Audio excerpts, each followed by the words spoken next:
Are you struggling with roadblocks as a woman in the challenging and constantly changing world of corporate America? If you feel stuck in your career, you may be holding yourself back and may not even realize it. Prepare to be enlightened by the meaningful discussions here at the No Woman Left Behind podcast. Each week, gather the insight you need to break down those walls of limiting beliefs. Unleash your full potential and unlock the leader within.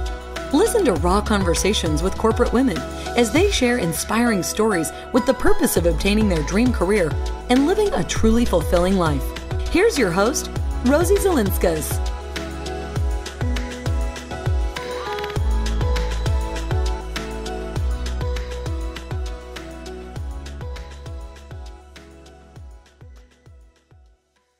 Hey everyone, welcome back to the No Woman Left Behind podcast show. I'm Rosie Zilinskas, your podcast host. Today we have the second installment of the How to Negotiate in the Corporate World series. We've had one episode so far with Joy Selden, and she spoke a lot about how to manage your emotions as you are going to be doing your negotiating. So that's a really important episode because we're talking about your emotional intelligence. Today, we're going to be talking to an influencer. And the reason why I invited her on is because she is into a lot of different things, but primarily she's an entrepreneur. And negotiating is really important in her business. And I figured the things that we could talk with her about negotiating also apply to your corporate career. So let me tell you a little bit about this influencer. She is named on Yahoo's Influencers to Inspire list and featured in Forbes, Hollywood Digest, Influencive, Medium, and New York Weekly Times. Alexandra Nicole Nolan is a self-made digital entrepreneur and mom of three from Memphis, Tennessee. She fills her days pursuing the dream of being her own boss as a full-time digital entrepreneur, business consultant. She is now a published author and brand developer. She is also going to school to obtain her PhD. And she is doing a lot of learning about the ins and outs of running a business. So that's going to be really important because she talks about some of the things that she's learning in her PhD program. I think that this series, the point of this series is for you to get some ideas on how to actually do the negotiating when you are ready to do so. My intention is also to provide a document at the end of the series with some powerful phrases that you can actually apply to your negotiating project. So with that, stay tuned with my conversation with Alexandra. Alexandra, thank you so much for being here on the No Woman Left Behind podcast show. Thank you for having me. You are very busy and you're a mom of three. You have your business. You just wrote your book that we're going to talk about in a little while. And you're an entrepreneur. And the reason why I want to point that out is because our audience are women in the corporate world and have very similar lives. Women nowadays are responsible for so many different things and still having to work full time. So the first question that I have for you is, what are some of the things that you do that maybe could help women in corporate to have that?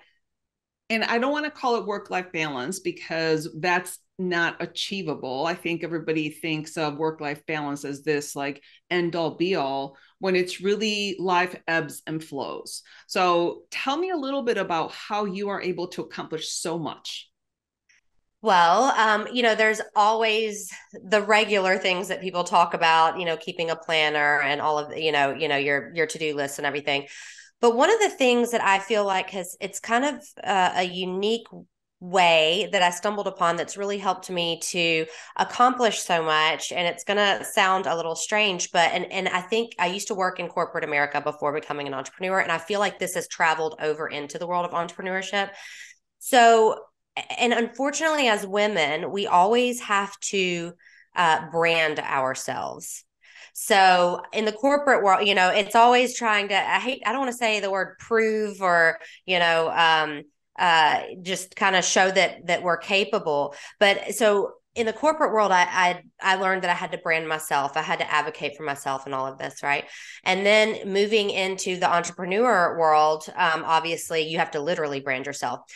The way this ties in is, when I'm branding myself and I'm constantly advocating for myself and I'm strategically doing this, it allows me to achieve so many things at one time versus, really going down that to-do list and going down the 1, 2, 3. I'm trying to think of a good example. Well, okay.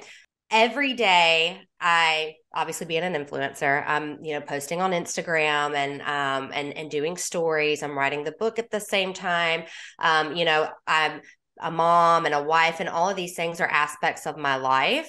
And I used to categorize them into work is work, family life is family life. And I get it, in corporate America you have to do that to some degree.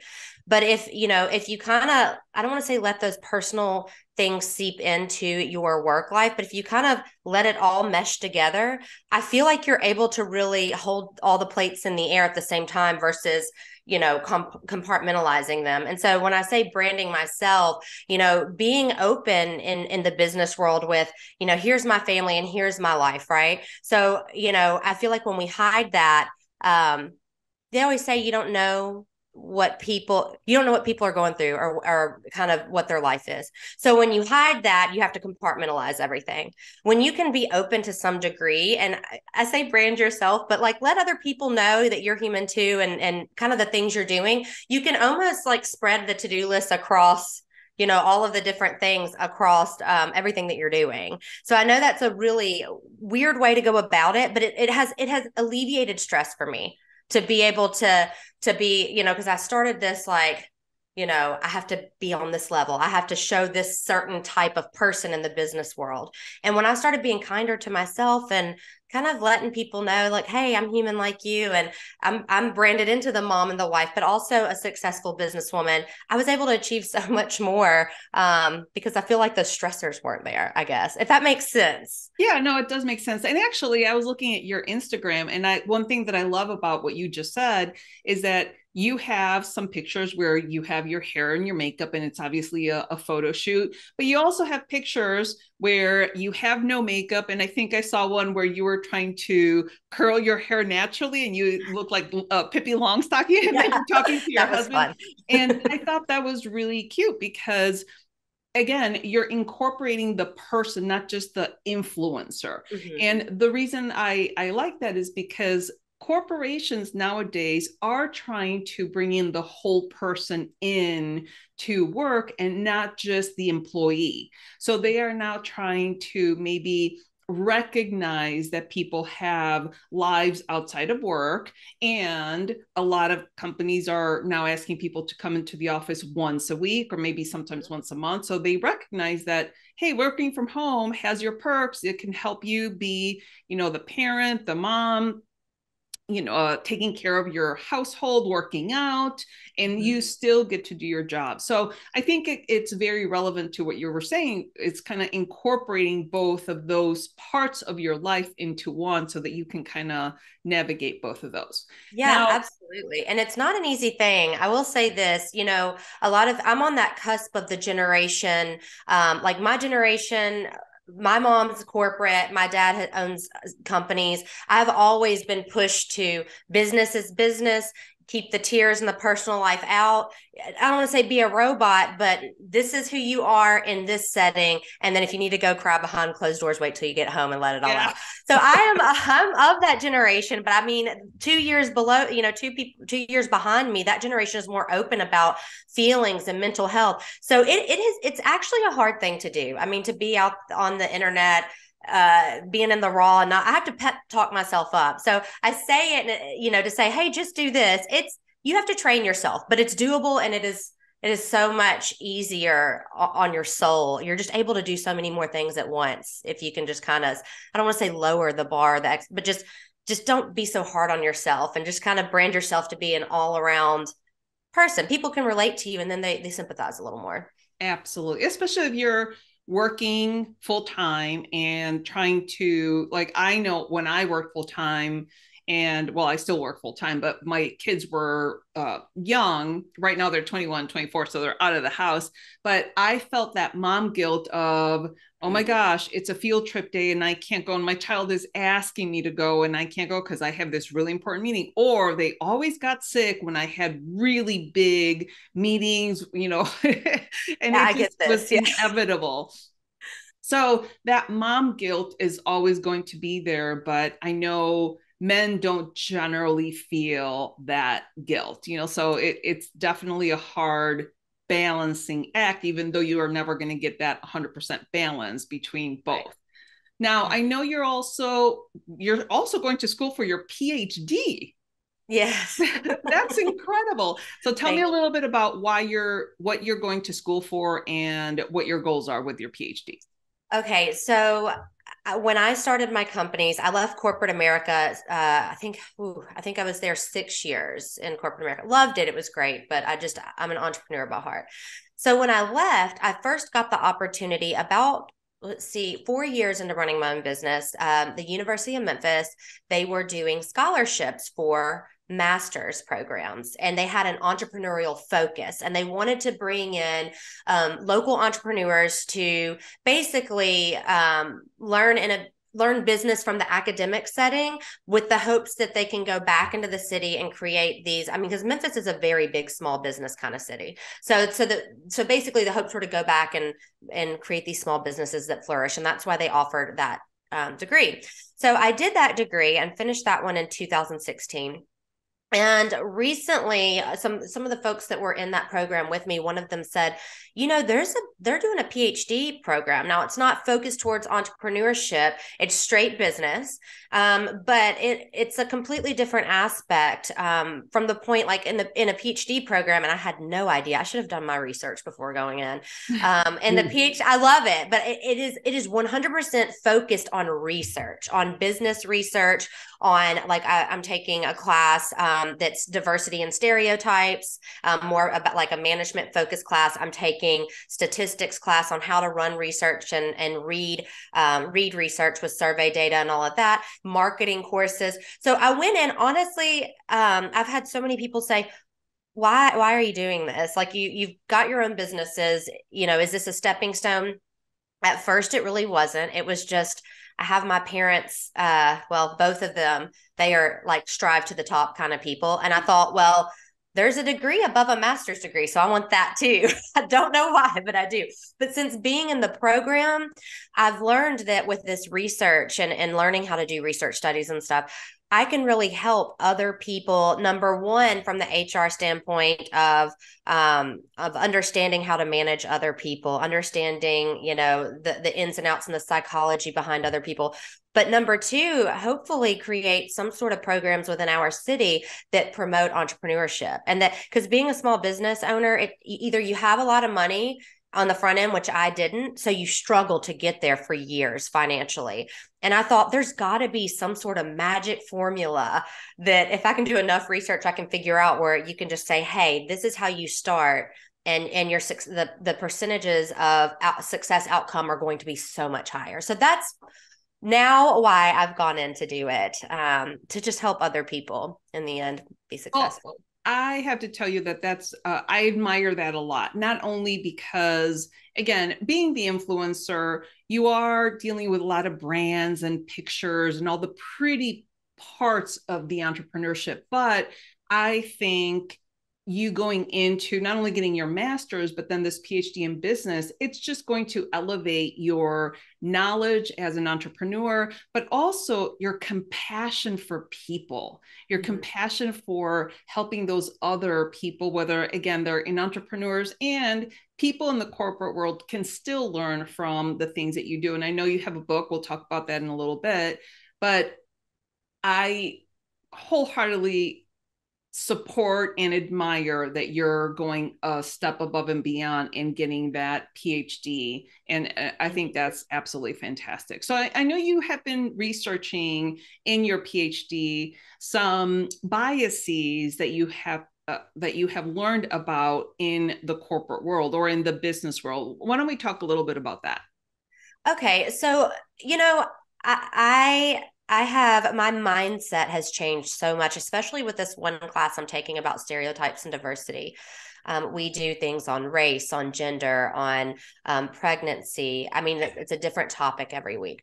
And so I have always gone into, I grew up with the mindset of, everyone's equal. Everyone has an equal opportunity. You work hard, work your way to the top. There's going to be some people that are going to maybe discriminate against you because you're a female, or maybe not like your personality, or have these preconceived notions about you, but you just keep forging your way forward. And, and the other people that are being discriminated against, they should do the same. And that's that. So I've always kind of had that hard mentality. Well, I took this course and it really helped me to empathize and see things from a completely different light. So one of the things, the corporation I worked for, they were wonderful. I never felt like I didn't have an opportunity because I was a woman. It was generally, my boss was a female, but there were I would say there were definitely more men than women in leadership positions, but I was young and didn't realize that. And I was ambitious and I was just going for it. Well, one of the things that was interesting is women are seen from other women and men that are not top management. They're seen as less competent. And these are studies that have been done. Men and women say that women are less competent if they're not in top management positions, but they are seen as warm. And like they have I'm trying to think, I can't at the top of my head remember the exact word, but competency was one. And then like their feelings of warmth, like this person is warm, understanding, they get me. But when that same woman hits top management level, they're seen as more competent, even more competent than men, because they've made it.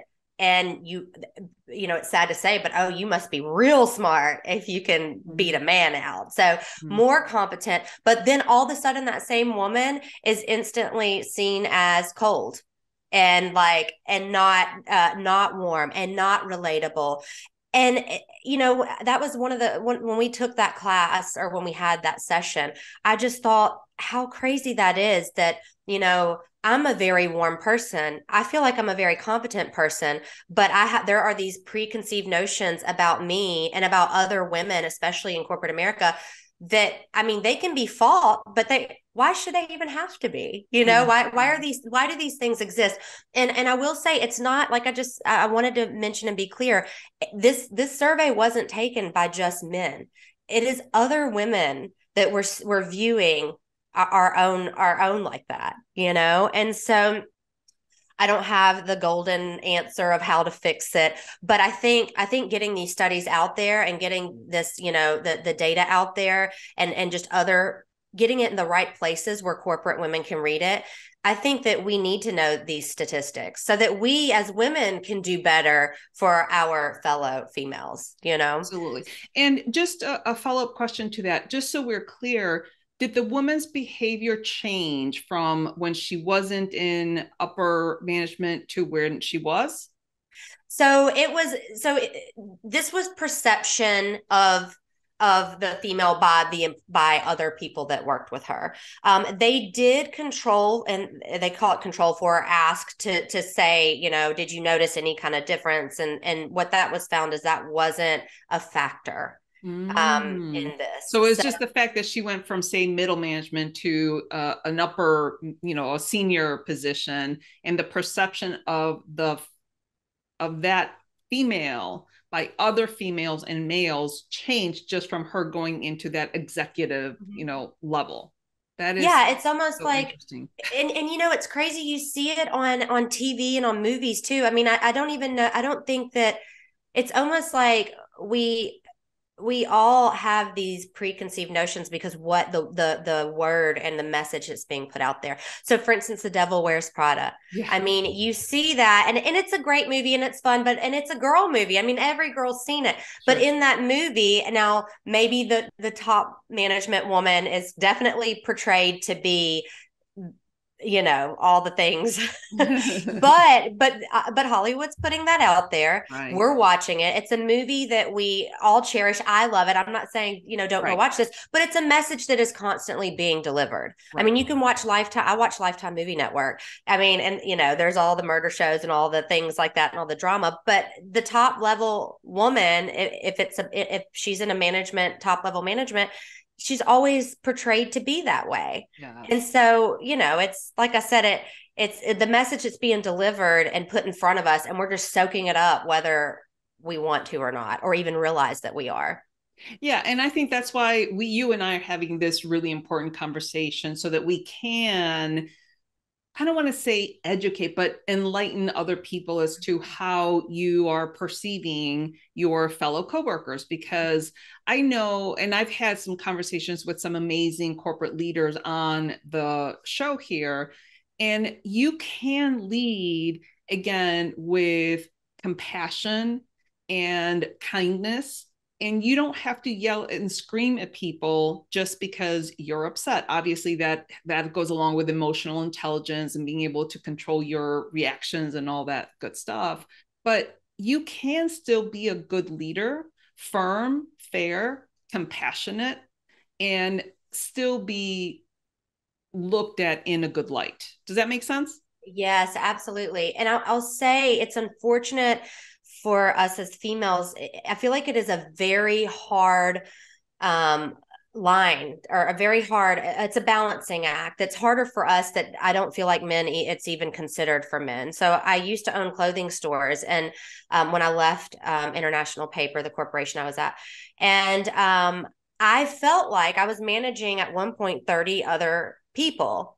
And I felt like I had to be this, I've got to be tough or I'm going to be taken advantage of. But then like, the employees are walking on eggshells, and, is this even enjoyable for them? So then I try to like be more compassionate and, ask more about home life and family life. But then I swung all the way on the other side, and then I wasn't able to get the output that I needed and the productivity that I needed. It is a hard thing to do. I never mastered it. And I had my clothing stores for seven years.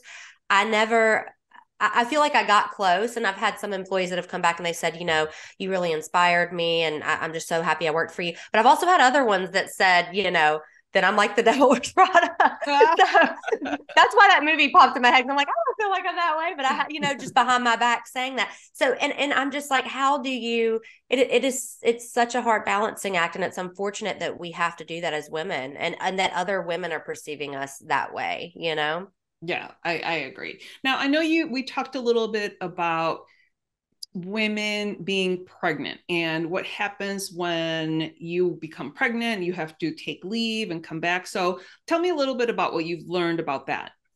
Yes. So women that are pregnant, they not only do they have there's discrimination against them, and it's more of a overt, like not a direct like discrimination, which most people will think. It's more kind of like passive discrimination, but they also are hard on themselves, and they have fear of losing their position, or so they can't really, studies have shown that they can't really, especially in corporate America, have that time. Like they take that time off, but the stress levels are there, and the worry about work is still there. And so, and then from the other standpoint, that kind of subtle discrimination, people, well, first of all, they think this person isn't going to be as committed to their job after they have a baby. And women in general, this was another study that we did, women that weren't pregnant and women that said that they were not going to have a child versus women that said that they would. The women that said that they would, people perceived them to be less committed to their job. And so, I don't know I was never less committed to my job when I had children. I can see when a woman, I can see having children, and if you're in the financial position to be like, okay, now I want to stay home. I'm not saying that's wrong. I can see that, but not having a baby doesn't make you all of a sudden, not capable of doing your job, or not mentally there. So a lot of women that go through that are pregnant or go through pregnancy, they have this fear. The studies show they have this fear of losing their job. So they'll over compensate right up before that and just kind of go over the top just so they can hope that their position's still secured. And I know there are laws against that are put in place for that, but it's still a fear, and not everything is as just as it should be. So I am willing to bet there are women that come back and maybe lost their, their steam of where they were within the organization from the viewpoints of others. So that's a message that needs to be out there and people should be aware of, because I feel like maybe top management thinks, okay, well, now there's going to be a child involved and I just don't know how committed she's going to be. But they need to realize from her standpoint, maybe her job is still very important and there's going to be some adjustments, but there's a fear within these women that are getting pregnant and they're having to deal with that too. And that's a lot, especially having children. Absolutely. Absolutely. So again, when my kids were sick, and I was very fortunate. So I was divorced at the time, and I was very fortunate that I had a family that gave me unconditional support. So my sister, my parents, they always were like, Mom, or Virginia or Lisa, can you guys take the kids? And they always, of course, helped out. But you are stressed out when your child is sick. And again, you're feeling that guilt of having to leave your child at home if, again, you have an important meeting and then you go to the meeting and you're thinking about the kid. So there is a little bit of mental stress there. But to your point, I was not any less committed to my job, and I was able to succeed in my career. And I've been in the corporate world for 30 years, and managing people is difficult. But when I was managing people, I did find a decent balance. It's never going to be perfect, but I did find a decent balance between productivity. And then when we were in the office, I would go out and just talk to everybody in their cubicles. And I specifically went out and talked to them about their personal life. Hey, how are the kids? What's going on? And not ask any business questions, because I wanted them to be acknowledged as people first, and then secondarily as an employee. And we did well together. We were like a well-oiled machine. So it can be done, but it does take that little extra effort from the manager's perspective as to, how are you doing? Especially now with people working from home, you have to make that extra effort of calling people and having a one-on-one conversation. So, yeah, it is definitely an art. It is an art that I've always been ambitious, so I thought this will be a breeze, and it almost traumatized me. Whenever I sold my clothing stores, I said to one of my friends, she goes, "Well, what is your end goal and what is your dream?" And I said, all I know is I don't want to have a boss, and I don't want to be anybody's boss. I was like, I think in the end I did pretty well. And that wasn't the reason why I sold my stores, but I just remember that being such a huge, I would say 70% of the stress of that job was managing employees, and they were all wonderful. It's just different personalities. Like, I come into the conversation with my personality, which used to be probably a little less empathetic. We got work to do. Let's figure this out. Let's come up with strategies, and not really acknowledging, the other person's personality of they've had a terrible week at home and they're just trying. They want me to empathize. They want to tell me about it so that I know that they're trying in their job, but also I've never been open, so they're trying to hide it. So I learned a lot. I did change and kind of adopted some of the strategies that you were just talking about, but that was, it is tough. It is so tough. Okay, so I wanted to talk about negotiating for the rest of our remaining time, because part of what my goal is just to highlight some of the things that women like yourself do in your day-to-day, as right now you're an entrepreneur, but what are some of the actions? And specifically towards the end of the podcast, I'm going to ask you for 2 powerful phrases, because that's what I want to gather. I want to gather some actionable, powerful phrases that women can use.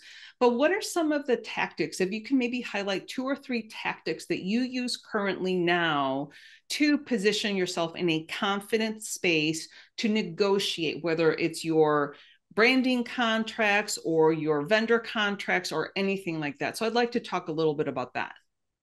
Yes. So I do actually have a chapter in the book that talks about, um, knowing your worth and being able to put that out in negotiations. So, I think one of the hardest things for women is first knowing their worth.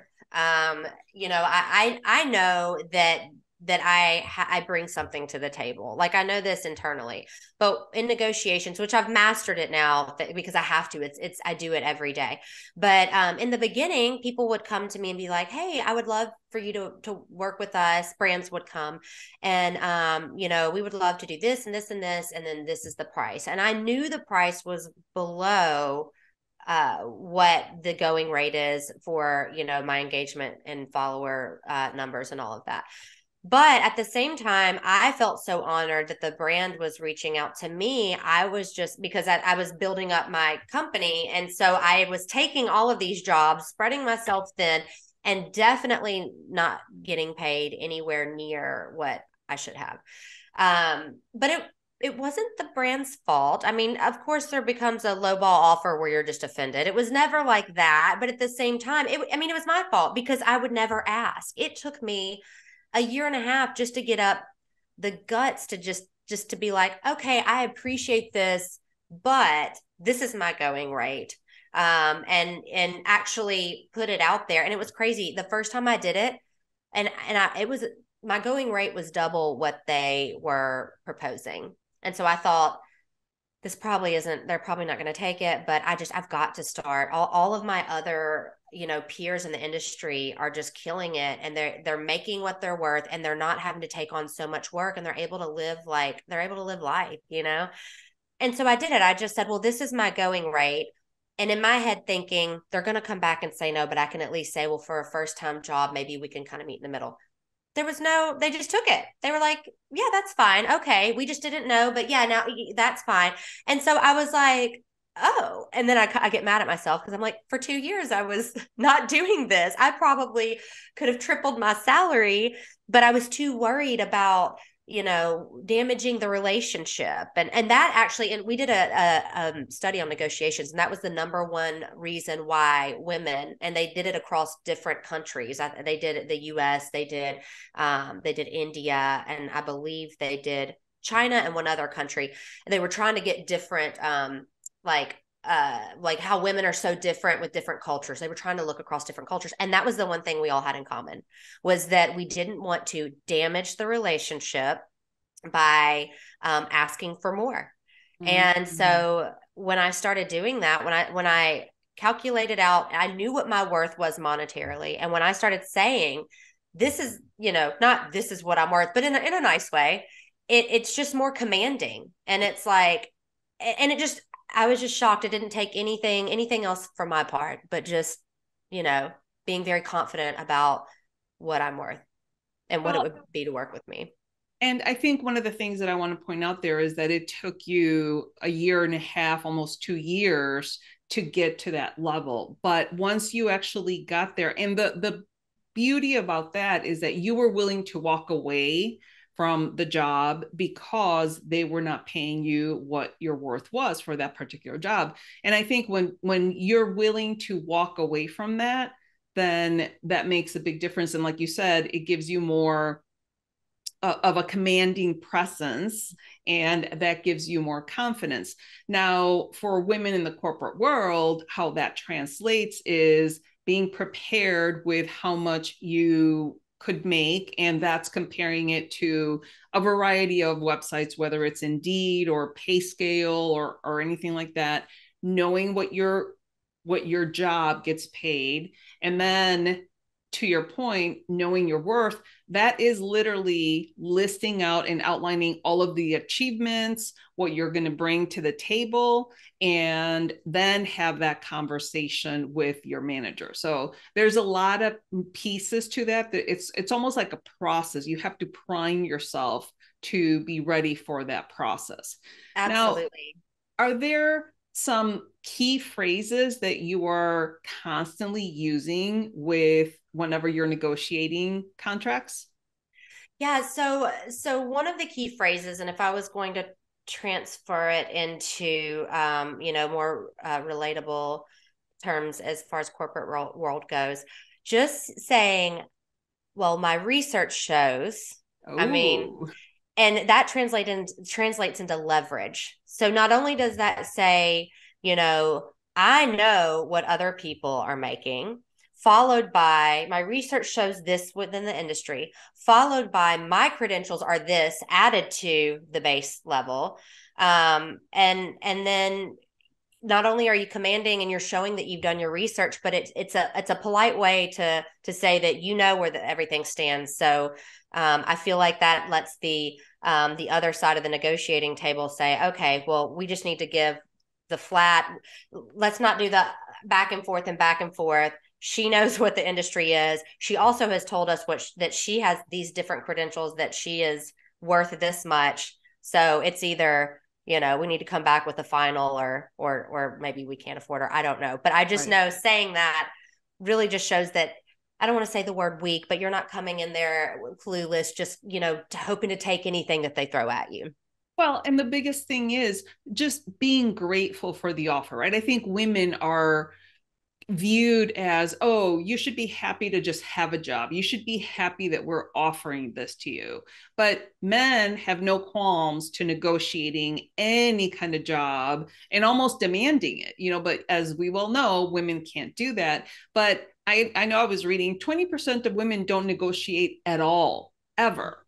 And so what happens then is that translates into a loss over a career lifetime of about $2 million with investments and things.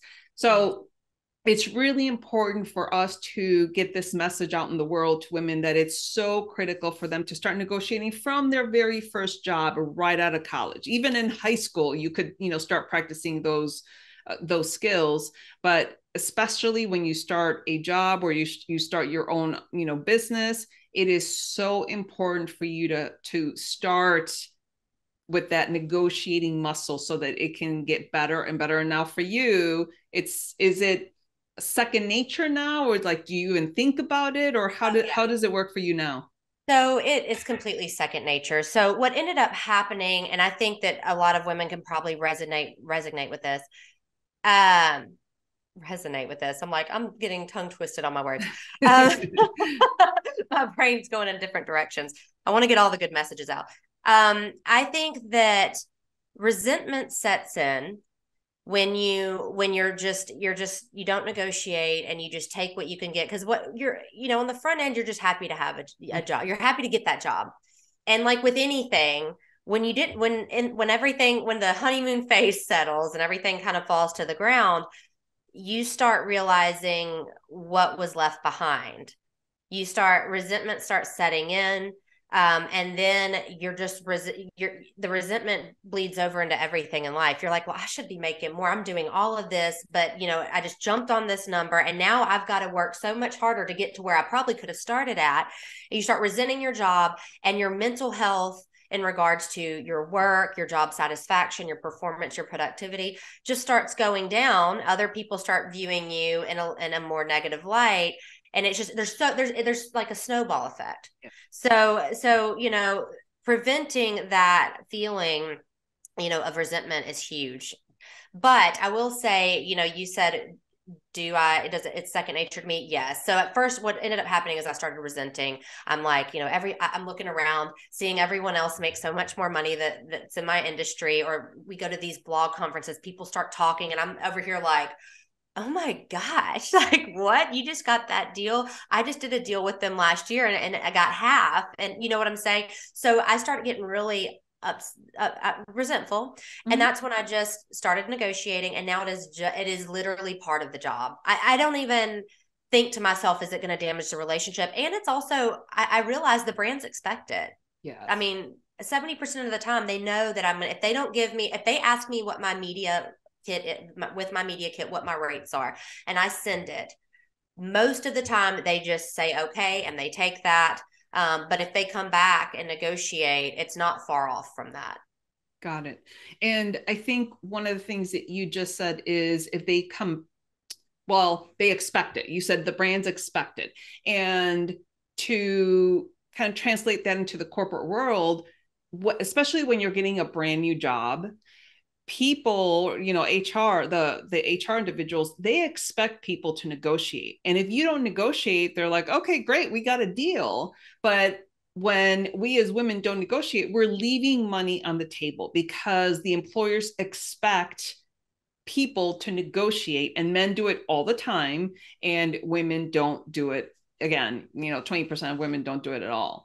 But you also said when you were in a conference, you were talking to other people. So I said earlier that I've been in the corporate world for 30 years. When I started in the corporate world, it was taboo to talk about salary. Like, we did not talk to, and I think people my generation still are like, what? But millennials are now, well, millennials and Gen Z employees are now talking salary. And I think it's up to like 42% of Gen Z people are comfortable talking about salary. And as a matter of fact, there's a TikTok that I think it's called like a pay transparency. And the girl that started the TikTok account, she just goes around asking people, what their name are, what they do, and how much do they make. And people tell her, and I'm just like, so, but at the same time, that conversation is lending us to have pay transparency laws. So there's about 17 states now that have the pay transparency laws, and some states are required to put the pay range right in the job description. Other states wait until you request it. So it depends on the state. But all of those conversations are going to collectively lend themselves to finally eradicate at least the pay gap. We'll still have a long way to go to eradicate the gender gap, but at least the pay gap, hopefully that will incite us to have more equality amongst all people with just, do you have the qualifications to do the job? And if you do, this is what you're going to get paid. So yeah. And that's interesting. So in the academic world, because when you get your PhD, you're generally expected to be a teacher or a consultant or something like that. All of that pay, it's been new to me because I've been doing this for 2 years. You can go online because it's a government job, and I can see exactly what each one of my professors are getting paid. And also the professors with PhDs at different schools. So we were talking about that at our last conference. I went to a PhD conference, and they were talking about negotiating if you decide to be a professor. And the other professors were standing there just so openly. And I mean, they've been professors for 30, 40 years, and they're just openly saying, well, I started here, then I went here, and then I made this much here. And they're like, and we don't feel bad saying this out loud because any of y'all could just go look it up. You can just see how much I made. But they also started talking about how nice it is because you don't even feel bad negotiating.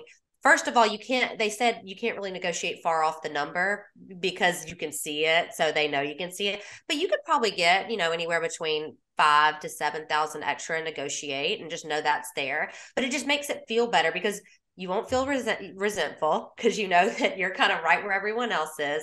And then the negotiation's more expected, and, kind of, it's not bigger pay jumps with negotiating, but that there's a little bit there, and it kind of makes it more of an open game for everybody.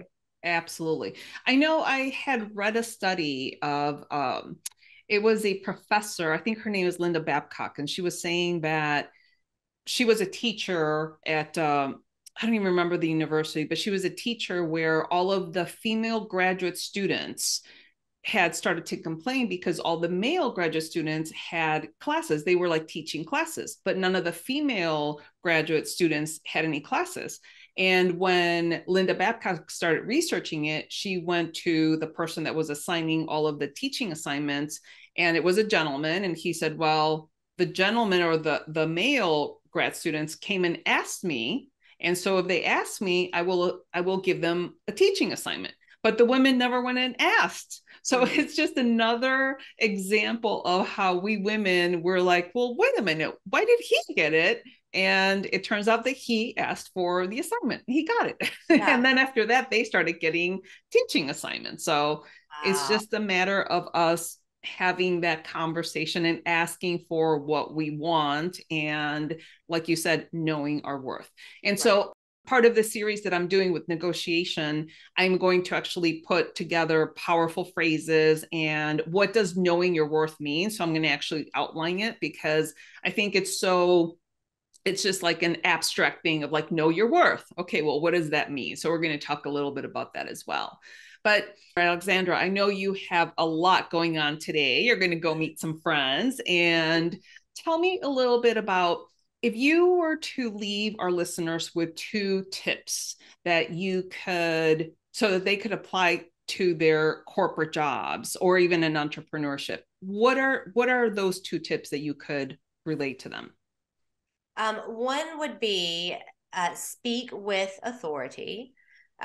Your words mean things, and I don't mean that to say in a harsh way, but just think about your words before you speak them. Like on the negotiation side of things, ending a negotiation or a job, if you're getting a job interview, ending it with, I hope to get to work with you all, or I hope. That phrase versus I look forward to the opportunity. I mean, they say the same thing, but one is more passive and one is more authoritative and more assertive. So being, and I do talk about that in the book as well, being assertive and how it's okay to be assertive if you do it eloquently, and with grace. You can do that. It will get you so much further in any job. Because it sets a precedence from the very beginning. If you don't negotiate, that sets a precedence to the people. We all do it. We all judge. I hate it, but it's a part of humanity. Mm-hmm. So you're setting the precedence that you'll take whatever's given to you. And the way that you speak and use your words sets a precedence of passive versus assertive. And I always say that it is much better to be, gracefully assertive as a female. And then the other thing I would say that I've had to learn about so much, I never had any issues with anxiety or anything like that until I, got to my 30s. I didn't even know what an anxiety attack was. I thought this whole talk about mental health and all of that was just, I was kind of like, I wasn't buying into it because I just never had those feelings. Now I know what that is.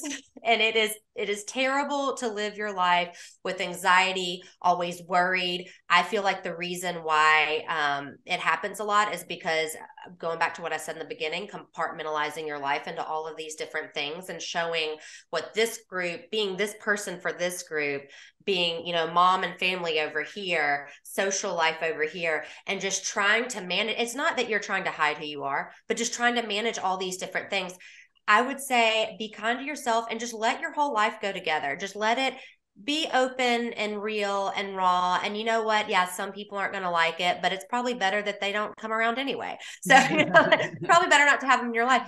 The anxiety and the stress, the minute I decided to do that, the anxiety and the stress levels just kind of dissipate. I mean, there is some stress there still, but you just live so much more of a fuller, happier life if you're just kind to yourself.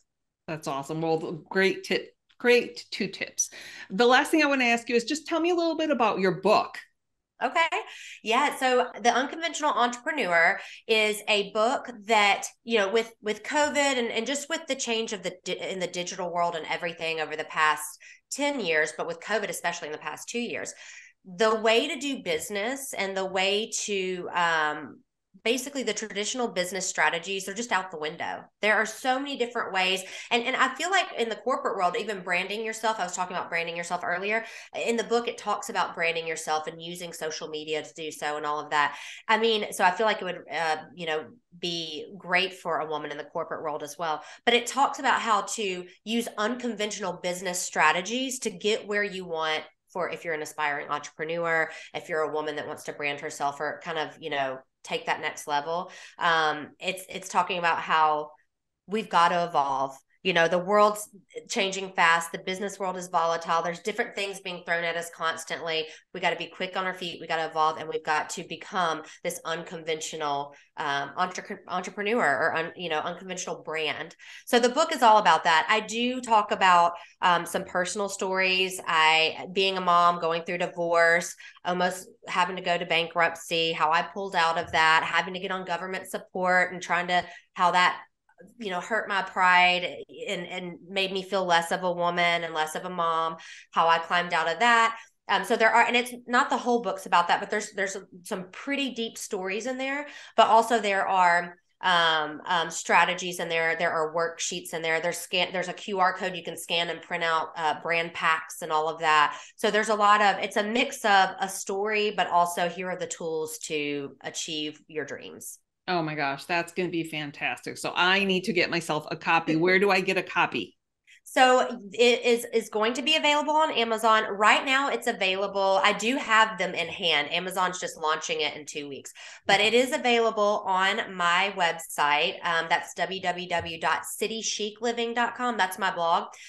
There's a link right on there. You can click it and the book's there. And yeah, so you can get it there. Or like I said, December 15th, pretty much every major, I believe Target, Barnes & Noble, and Amazon will have it on their e-commerce sites. Oh, very cool. Awesome. And of course, all of your contact information is going to be on our episode blog. So you can just go to the episode blog and Alexandra's information is going to be right on there. So, all right. Well, thank you so much for spending this time with us. I think all of the information that you shared with us was just awesome because especially from a busy mom, an entrepreneur, a PhD, graduate student, or, it's just incredible the amount of things that you're accomplishing. So congratulations for putting it all together and, having this beautiful life and business. And again, thank you so much for just coming on the show.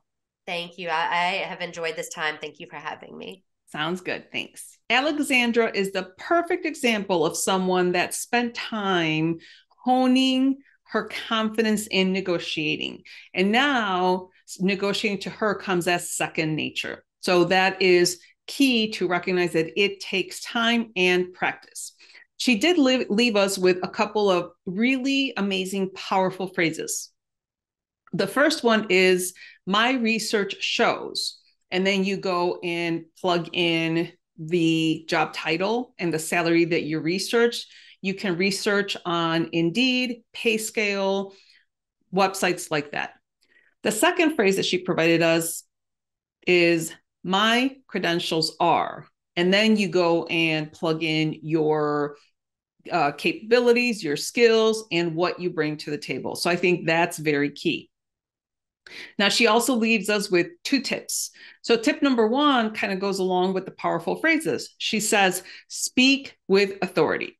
And another example on powerful phrases that she provides us is, instead of saying, I look forward to the opportunity, you can say, I hope to get to work with you.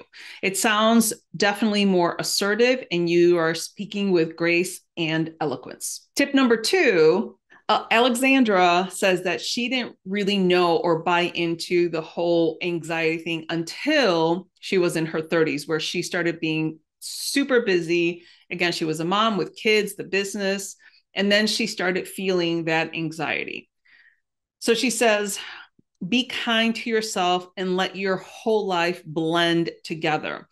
What she was trying to do is keep her business apart from her personal life, and it got too complicated for her. So she started blending those together, and now she is able to incorporate both her business and personal life, and that dissipated a lot of her anxiety and her stress that she felt.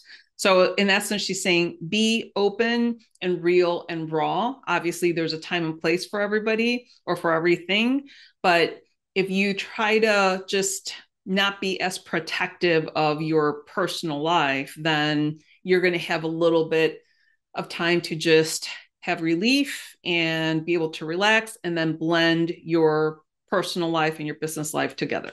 So those are great tips for sure.